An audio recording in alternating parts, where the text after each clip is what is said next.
1교시에 이어서 이제 2교시 우리 70년대 사회복지입법부터 함께 살펴보도록 하겠습니다. 우리가 60년대까지 한번 살펴보았는데 이제 본격적으로 60년대부터 르네상스 시대라고 우리가 표현을 할 정도로 사회복지법들이 발전하기 시작하기 때문에 70년대부터는 조금 더 다양하고 많은 사회복지법들이 나오기 시작합니다.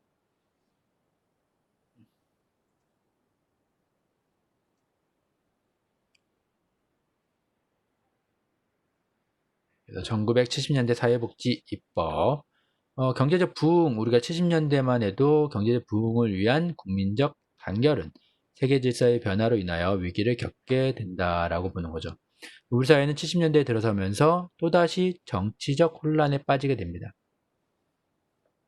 국제적으로 1970년대는 60년대의 자본주의와 공산주의 이데올로기 대립과 미소 양극화 체제의 긴장이 완화된 이런 시대로 국제관계가 변화되면서 오히려 국내적으로 새로운 국제 상황에 대처하기 위한 명목으로 새로운 정치 체제가 모색되었다는 거죠. 그 결과가 유신체제로서 1인 장기 집권화의 과정을 의미하며 이와 같은 유신체제와 같은 정치적 외적 상황과는 달리 역설적이게도 70년대는 오히려 사회복지 입법사적인 측면에서 제2의 르네상스 시대라고 할 수 있다는 거예요. 제3공화국의 정통성 상실에 대한 정치 사회적 자구책으로 5.16 군사정변 이후 무더기로 입법된 사회보험이 시행령 시행규칙이 제3, 4공화국 시기에 제정되었고 그 중에서 실시하기 용이한 보험을 선택하여 실시하였으며 여러 가지 이유로 유보되었던 사회복지와 연관된 법들이 시행되기 시작했다는 거죠. 여러분들 군사정권에 대한 이야기를 잠깐 해보면 세계적인 이런 정치와 다르게 군사정권이 가장 취약한 부분이 무엇이 있었을까요? 군사정권의 가장 취약한 부분은 정당성이라는 부분일 겁니다. 이 정당성 확보라는 부분이 어렵다 보니까 아무래도 좀 책에서도 언급을 하고 있듯이 어떤 이런 역설적이게도 유신체계와 같은 이런 정치적 외적 상황과는 다르게 역설적이게도 우리 3, 4, 5공화국이라는 건 군사정권이잖아요. 역설적이게도 이때 사회복지법들이 더 발전을 하는 거죠. 제2 르네상스 시대라고 할 정도로 60년대 발전을 하면서 70년대로 이제 넘어오면서 더 발전을 하기 시작하는 거예요. 그래서 군사정권 때 이들이 갖고 있는 정당성이라는 부분들을 어느 정도, 그러니까 우리 국민의 여론을 어느 정도 아니면은 이런 눈가리가 아웅일 수 있겠지만은 어쨌든 여론을 돌려야 되고 좀 달래야 되는 부분들이 있다 보니까 그런 부분들을 사회복지로 활용을 했다라는 겁니다. 어떻게 보면 이게 그나마 다행이라고 지금 역사적으로 놓고 보면은 할 수 있는 부분이 앞에서도 잠깐 언급했지만은 심으로 누르려고 한 게 아니라 그래도 사회복지가 발전할 수 있는 계기를 만들어준 부분은 군사정권이 잘했다는 건 아니고 군사정권 시기에도 사회복지가 그래도 발전을 할 수 있었다라는 거죠. 이게 참 세계적으로 그 유래를 찾아보기 어려운 그런 역사적 특징, 발전은 단계라고 우리가 볼 수 있습니다. 이게 참 독특한 형태인데 이런 형태로 발전하는 나라들이 거의 없죠. 그래서 70년대 사회복지사업법, 오늘날 사회복지사업의 가장 기본이 되는 법이라고 하는 게 사회복지사업법인데 이게 70년에 만들어져요. 여러분들 법하면은 다른 건 몰라도 사회보장기본법이나 사회복지사업법에 대한 내용은 알고 있어야 되는 거거든요. 그래서 사회복지사업법은 사회복지사업 종사자 자격증 제도를 신설하고 사회복지법인에 대한 법적 근거가 마련이 됐다는 거죠. 지금 우리가 사회복지사 자격증을 따고 있는데 그 사회복지사 자격증이 이 사회복지사업법 1970년에 처음으로 만들어지기 시작한 거죠. 그리고 사립학교 교원연금법, 그러다가 2000년에 사립학교 교직원연금으로 바뀌고 개정의료보험법 63년에 제정된 법의 구체화로 77년 500인 이상 사업장 가입을 의무화하면서 전국민 의료보험 시대를 이제부터 점점 열기 시작하는 거죠. 오늘날에는 1인 이상 사업장, 전국민들이 의료보험 가입이 되어 있지만은 처음부터 그랬던 건 아니에요. 국민복지연금법, 경제의 불안과 사회 현실의 여건 부족을 이유로 10년 동안 보류된 후 형식상으로 1988년에 시행된 국민연금의 기초가 되는 국민복지연금법이라는 게 73년에 만들어져요. 60년에 공무원연금법이 만들어지고 61년, 60년에 공무원연금법이 만들어지고 우리가 63년에 군인연금법이 만들어지지만 실제로 국민연금법 같은 경우에는 73년에 만들어진다는 거죠. 하지만 73년에 만들어진다고 해서 이게 시행되는 게 아니에요. 여기서 나와 있지만 88년에 시행이 되는 거죠. 그래서 28년간의 공무원연금법하고의 연도의 시행 연도의 차이를 가져오는 이런 것들을 우리가 역사적으로 볼 수 있습니다. 그래서 5.16 군사정변 이후 이렇게 우리가 보면은 입양특례법이라는 것도 만들어지고 공무원 및 사립학교 교직원 의료보험법, 의료보호법 등이 만들어집니다.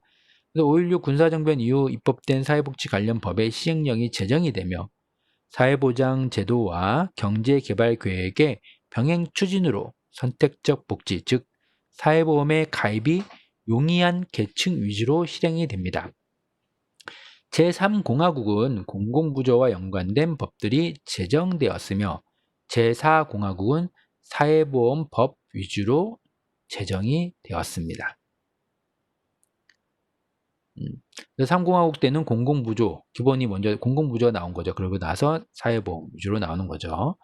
그래서 결론적으로 사회복지법들의 제정은 또다시 정치적 희생물로서 현실과는 괴리된 양상을 보였고 많은 사회복지법의 제정으로 집행되어야 할 제도들은 정책적으로 뒷받침되지 않으면서 실현성 있는 체계적 입법이 아닌 효율성이나 합리성이 결여된 졸속 입법이기에 일부 사문화된 법들로 전락하거나 부분적으로 집행되는 모습이 나타나기도 합니다.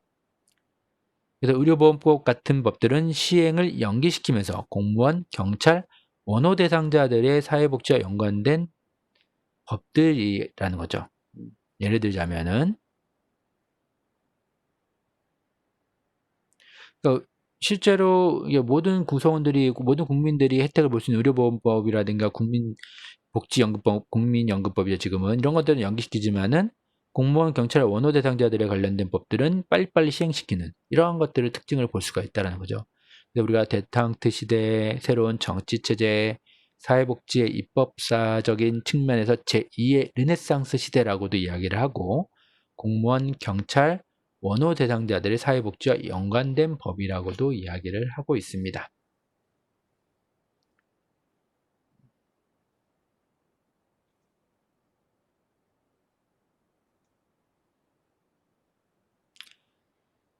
이어서 이제 80년대 사회복지 입법을 우리가 살펴보도록 하겠습니다.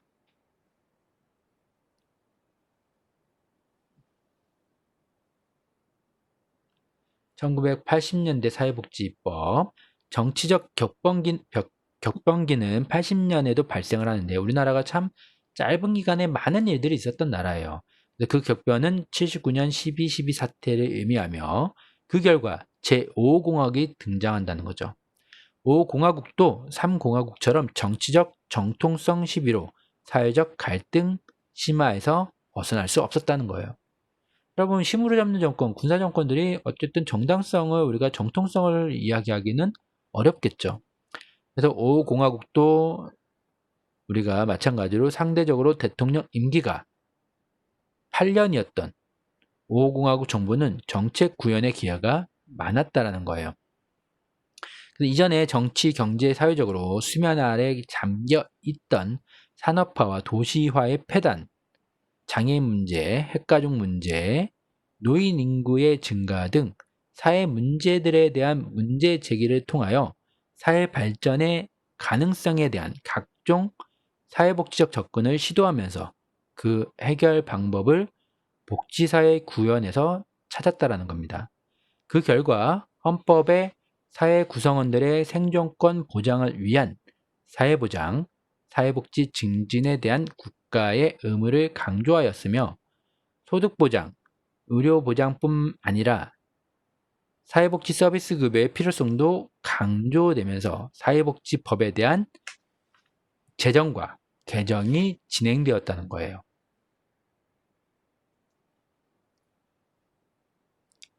그래서 사회복지 서비스법의 입법화는 미미했지만 복지국가 추구에 대한 초석을 다진 그런 시대였다라고 80년대를 우리가 볼 수 있습니다.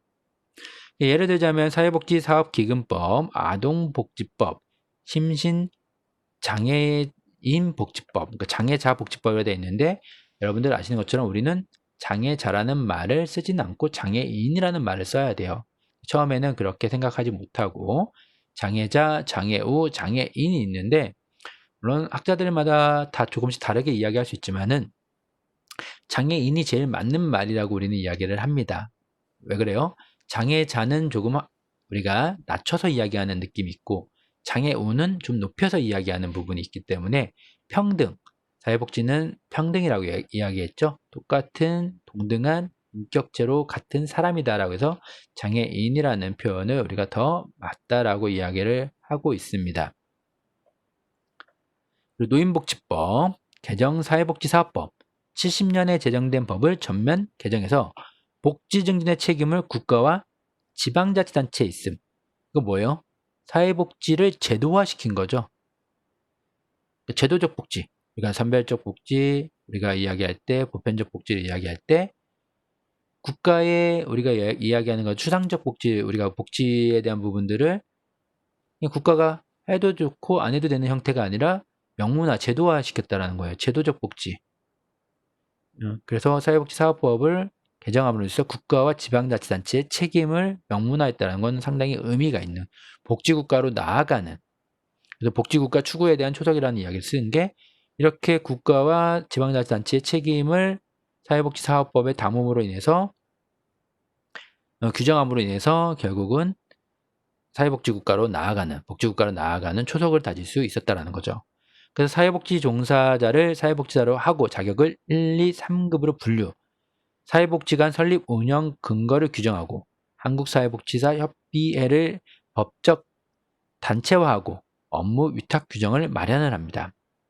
그리고 또 갱생보호법을 만들게 되고 국민연금법을 또 만들고 최저임금법, 의료보험 확대 실시, 또 보호관찰법, 노태우 정권 초기의 모자복지법, 뭐 이런 것들이 제정이 됩니다. 그러나 정치적인 측면에서 출발한 복지국가 구현은 정권의 정당성에 대한 문제뿐만 아니라 관계자들의 사회복지에 대한 인식 부족으로 그 후 구호에 비해 성과는 미미하였다는 겁니다.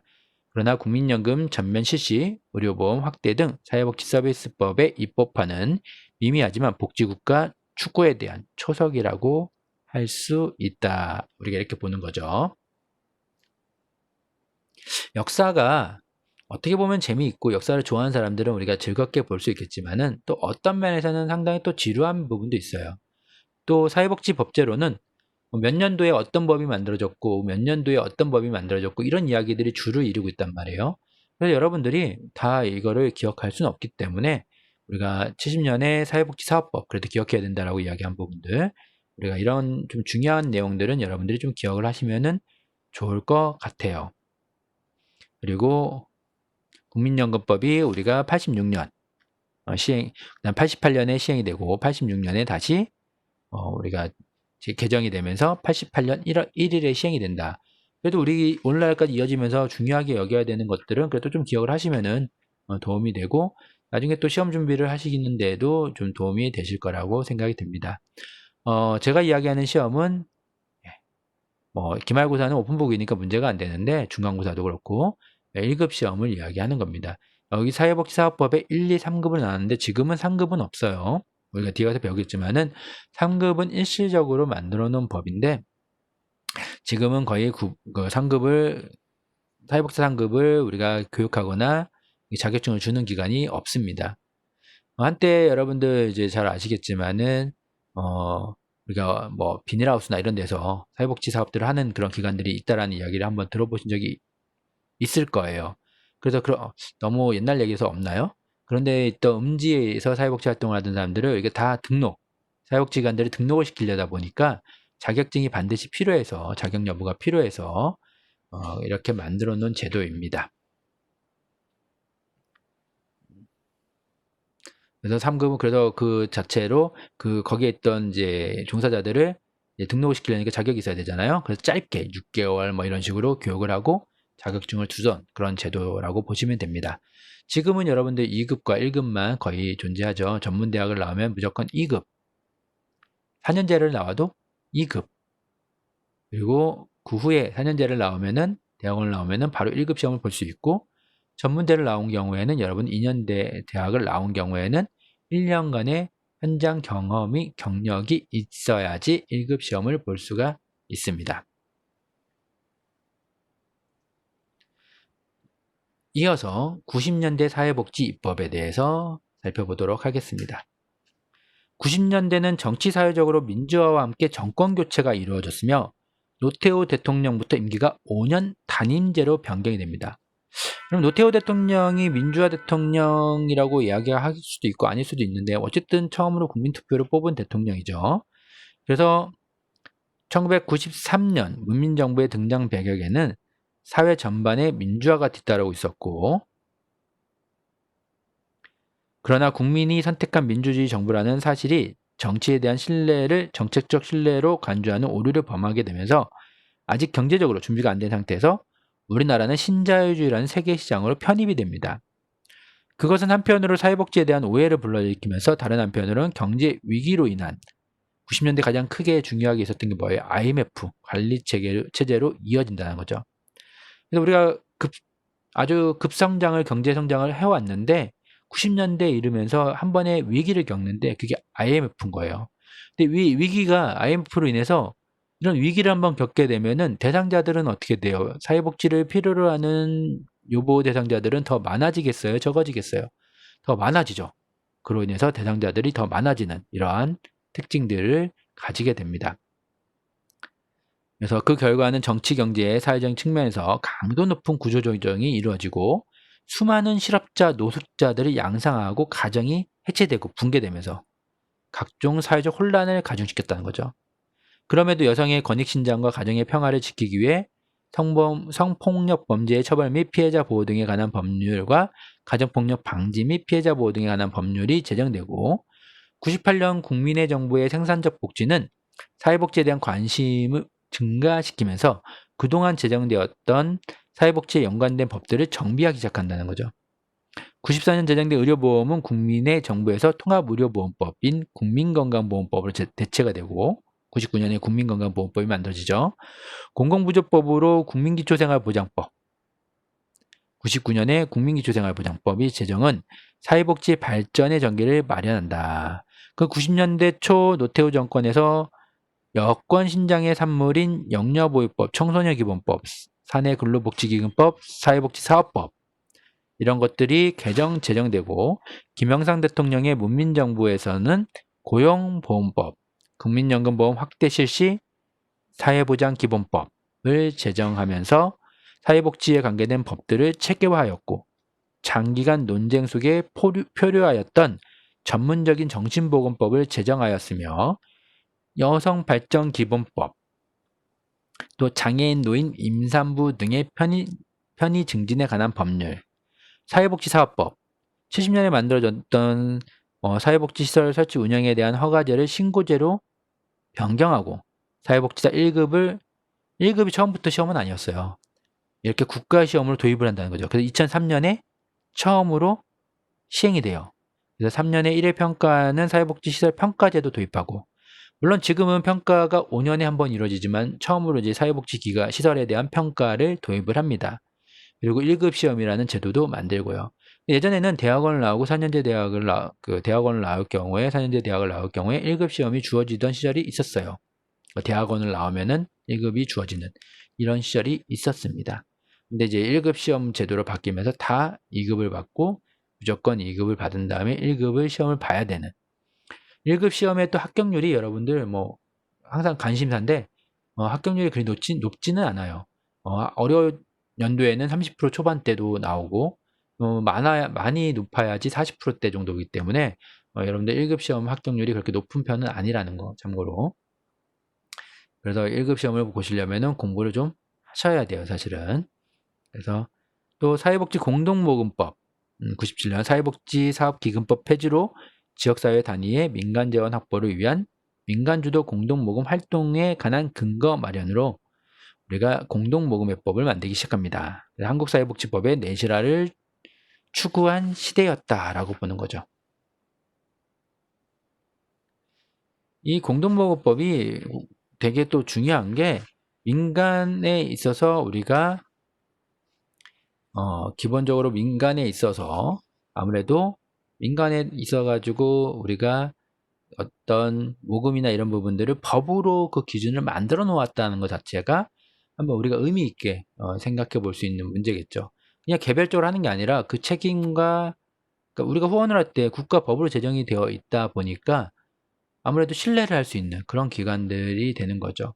그래서 신뢰를 하고 후원을 하고 아니, 신뢰를 갖고 우리가 그 기관을 믿고 후원을 할 수 있게끔 그런 제도화적으로 사회복지의 모금 단체를 법제화 시켜놨다. 관리할 수 있게끔 그런 부분에 있어서 우리가 의미를 가질 수가 있습니다. 그래서 정치 사회적으로 민주화와 함께 정권 교체가 되고 신자유주의, 시장주의 원칙인 거죠. 시장 우선주의. 사회복지법의 내실화를 가져온 게 90년대 사회복지 입법들이다라고 볼 수 있겠습니다. 그러면 2000년대에 들어서는 어떻게 볼 수 있을까요? 2000년대 이후의 사회복지 입법은 세기가 변하는 2000년대 들어 우리나라는 2017년까지 4번의 정권이 교체되었으면서 여기서는 각 정권에 있어서 사회복지에 대한 관심을 법의 제정 및 실시와 연관하여 우리가 한번 좀 살펴보고자 하는 거예요. 그래서 2000년대 이후부터는 연대적 구분이 아닌 우리가 아닌 의미적 구분으로 시도한다는데 그래서 사회복지의 조성기라고도 우리가 부르며 과거의 정권에서는 사회복지가 정치적 측면에서 정권의 좀 부조리를 시작시키거나 정당성을 좀 확보하기 위한 그런 정당성이 없는 부분들을 보완하기 위한 도구로 사용되었다면은 2000년대 이 시기에는 진정한 의미에서 사회복지에 대한 관심이 정책적으로 표출되기 시작했다는 거죠. 그리고 실질적으로 세계적인 경제적 호황과 함께 민주화와 정권 교체에는 정치적으로 많은 문제를 표출하면서 문민정부에서 경제 위기와 IMF 관리 체계로 인한 많은 기업의 도산과 실직자와 노숙자들 그리고 가족 해체 등 많은 사회 문제들이 발생하면서 우리가 국민의 정부는 한편으로 외환위기 등 경제 위기의 극복과 그것으로 인한 가족 해체 등 사회 문제 해결을 하는 두 가지 당면 과제를 짊어지게 되고 정책적으로 생산적 복지를 추구하기 시작할 수밖에 없었다는 거예요. 그래서 이런 우리가 IMF 관리 체계에서 벗어나는 것이 중요한 과제였던 이런 역사적인 배경을 가지고 이 시기에는 우리가 내용들을 살펴볼 수 있겠습니다.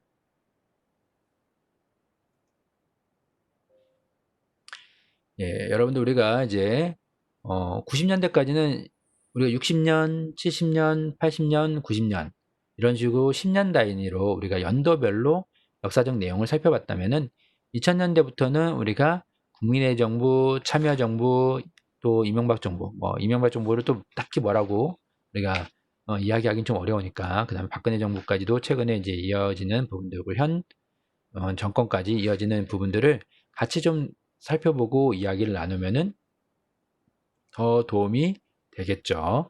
그래서 앞에서는 연대별로 특징들이 좀 있었는데 지금 2000년대부터는 되게 다양해지고 복지가 확장이 되는 시기이기 때문에 연대별로 보기보다는 각 정권별로 복지가 어떤 형태로 확장이 되고 발전을 했는지를 좀 나눠서 살펴보고자 하는 것입니다. 다시 이야기 드리지만은 여러분들 역사적인 부분들은 연도별로 여러분들이 다 암기하시고 반드시 외우실 필요는 없어요. 하지만 중요한 과정들은 우리가 기억을 해야 되잖아요. 조선구호령, 생보법, 국민기초생활보장법, 공무원연금법, 국민연금법, 이런 사회복지사업법 이런 중요한 내용들을 우리가 기억을 해야 된다고 했죠. 그렇게 기억을 하고 그 이후에 2000년대부터는 국민의 정부, 참여정부, 또 이명박 정부의 각각의 특징들만 기억을 하시면 될 것 같아요. 예, 이 시간에 또 이제 다 이야기를 하기에는 좀 시간이 부족한 부분이 있어서 2교시 수업은 여기까지만 하고 또 각각의 정부의 특징들에 대한 내용들은 3교시부터 또 이어서 같이 살펴보도록 하겠습니다.